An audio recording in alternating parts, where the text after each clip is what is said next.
ดหมายรักเลยไม่อาจพบเจอไม่อาจเดินทางถึงแผ่นดินนี้สายลมภูเขาพัดพาความคิดถึงมาหัวใจของฉันยังคงเฝ้ารอคนอย่างเธอหากเธอได้ยินเสียงของฉันอยู่ที่ไหนขอให้รีบกลับมาเพราะฉันยังคงรักเธออยู่หรือว่าเธอยังเรียนไม่จบ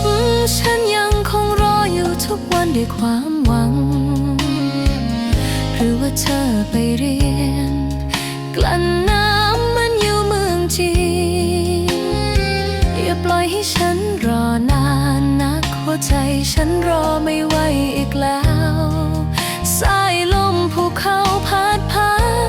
เอาความคิดถึงมาอยู่ทุกวันด้วยความหวัง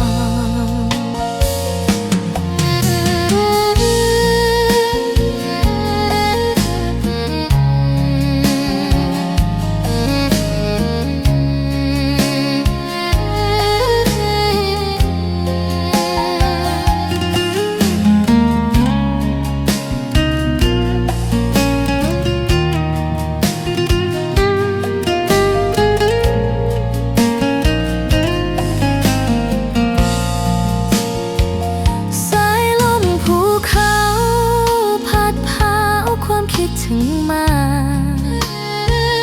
หัวใจของฉันยังคงเฝ้ารอคนอย่างเธอ